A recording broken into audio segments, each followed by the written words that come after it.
നമ്മുടെ Indian cinema ലോകം കുറച്ച് വർഷമായിട്ട് കാത്തിരിക്കുന്ന ഒരു പാൻ ഇന്ത്യൻ സിനിമ ഇന്ന് റിലീസായിട്ട് നമ്മുടെ മുന്നിലേക്ക് എത്തിയിട്ടുണ്ട്. തെലുങ്ക് സൂപ്പർ താരം രാം ചരണൻ നായകനാക്കിയിട്ട് പ്രശസ്ത സംവിധായകൻ ശങ്കർ സംവിധാനം ചെയ്ത ഏറ്റവും പുതിയ ചിത്രമായിട്ടുള്ള ഗെയിം ചേഞ്ചർ എന്ന് പറയുന്ന തെലുങ്ക് സിനിമയെ കുറിച്ചാണ് പറയുന്നത്. പാൻ ഇന്ത്യൻ സിനിമയാണ്, പല ലാംഗ്വേജിലും ഇന്ന് റിലീസായിട്ട് നമ്മുടെ മുന്നിലേക്ക് എത്തിയിട്ടുണ്ട്. മലയാള സിനിമ പ്രേമികളും ഈ സിനിമയ്ക്ക് വേണ്ടി ഒരുപാട് കാത്തിരിക്കുന്നുണ്ട്. അതിന്റെ പ്രധാനപ്പെട്ട കാരണങ്ങൾ എന്താണെന്ന് വെച്ചിട്ടുണ്ടെങ്കിൽ ഈ സിനിമയുടെ സംവിധായകന്റെ പേര് തന്നെയാണ് ആദ്യമായിട്ട് എടുത്തു പറയേണ്ടത്. ശങ്കർ എന്ന സംവിധായകന് ഇന്ത്യൻ സിനിമയിൽ ഒരു പേരുണ്ട്. കാരണം രാജമൗലി, ശങ്കർ ഈ രണ്ട് സംവിധായകരുടെ സിനിമക്ക് ആളുകൾ നായകന്മാരെ നോക്കാതെ കയറിപ്പോകുന്ന ഒരു കാലഘട്ടമാണ് ഇപ്പോൾ. കാരണം ബ്രഹ്മാണ്ഡ സിനിമകൾ എടുത്തിട്ട് ഇന്ത്യൻ സിനിമയെ തന്നെ ഞെട്ടിച്ച സംവിധായകരാണ് ഈ പറയുന്ന ശങ്കറും രാജമൗലിയും ഒക്കെ. അപ്പോൾ ശങ്കറിന്റെ ഒരു സിനിമയ്ക്ക് വേണ്ടിയിട്ട് കാത്തിരിക്കുന്ന ഒരുപാട് ആളുകളുണ്ട്.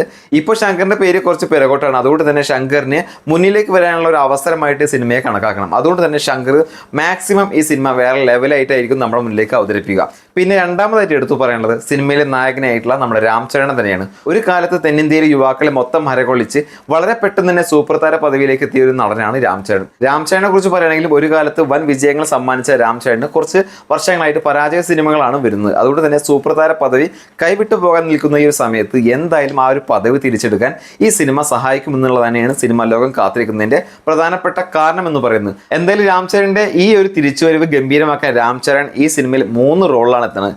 എന്തായിരിക്കും, എങ്ങനെയായിരിക്കും എന്നൊക്കെ കണ്ടറിയാൻ ആകാംക്ഷയൊക്കെ ഉണ്ട്. പിന്നെ എടുത്തു പറയേണ്ട മറ്റൊരു വിഷയം, തമിഴിലെ പ്രശസ്ത സംവിധായകനും രചയിതാവുമായിട്ടുള്ള കാർത്തിക് സുബ്രാജ് ആണ് ഈ സിനിമയ്ക്ക് വേണ്ടി കഥ എഴുതിയിരിക്കുന്നത്. അതായത് ഈ സിനിമയിലെ സംവിധായകനായിട്ടുള്ള ശങ്കറിന് സംവിധാന പണി നന്നായിട്ട് അറിയാം. പക്ഷേ കഥ എഴുതുമ്പോഴാണ് പല സിനിമകളും പ്രശ്നമായിട്ട് വരാറുള്ളത്. പക്ഷേ ഇവിടെ ആ ഒരു പ്രശ്നമേ വരുന്നില്ല. നല്ലൊരു കെട്ടുറപ്പുള്ള കഥ ഈ സിനിമയ്ക്ക് ഉണ്ടാകുമെന്നുള്ള കാര്യം തീർച്ചയാണ്. കാർത്തിക് സുബ്രാജിന്റെ കഥയിൽ ശങ്കർ സംവിധാനം ചെയ്യുമ്പോൾ ഒരു ഹിറ്റ് കുറഞ്ഞ ഒന്നും തന്നെ പ്രേക്ഷകർ പ്രതീക്ഷിക്കുന്നില്ല.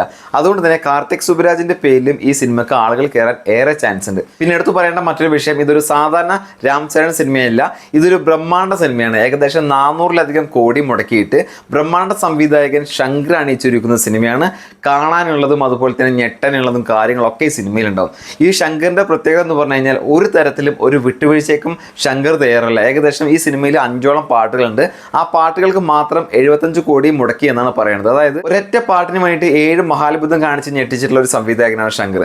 അപ്പോൾ ഈ സിനിമയിൽ 400 കോടി മുടക്കിയിട്ടുണ്ടെങ്കിൽ നമുക്ക് എന്തൊക്കെ കാണാനുണ്ടാവും.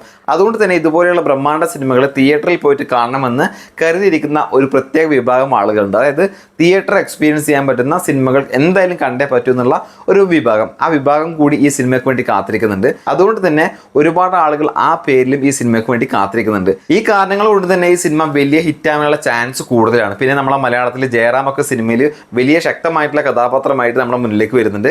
ഒരുപാട് കാരണങ്ങൾ മലയാളികൾക്ക് ഈ പറഞ്ഞ പോലെ സിനിമയ്ക്ക് വേണ്ടി കാത്തിരിക്കാനുണ്ട്. ഈ പറഞ്ഞ കാരണങ്ങൾ കൊണ്ട് തന്നെയാണ് ഈ സിനിമ കാണാൻ വേണ്ടി ഞാനും പോകുന്നത്. കാരണം മറ്റൊന്നല്ല, ശങ്കറിനും രാം ചരണിനും ഒക്കെ തന്നെ നല്ലൊരു തിരിച്ചുവരവ് ആവശ്യമായിട്ടുള്ള ഈ സമയത്ത് അവരൊരു ഫ്ലോപ്പ് സിനിമയുമായിട്ട് വരില്ല എന്ന് തന്നെയാണ് എൻ്റെ ഒരു കണക്കൂട്ടൽ. എന്തായാലും ഞാൻ സിനിമ ആദ്യ ഷോ തന്നെ കാണാൻ പോകുന്നുണ്ട്. കണ്ടിറങ്ങിയതിന് ശേഷം എൻ്റെ വ്യക്തിപരമായിട്ടുള്ള അഭിപ്രായം നിങ്ങളുമായിട്ട് ഷെയർ ചെയ്യാൻ ഉദ്ദേശിക്കുന്നുണ്ട്.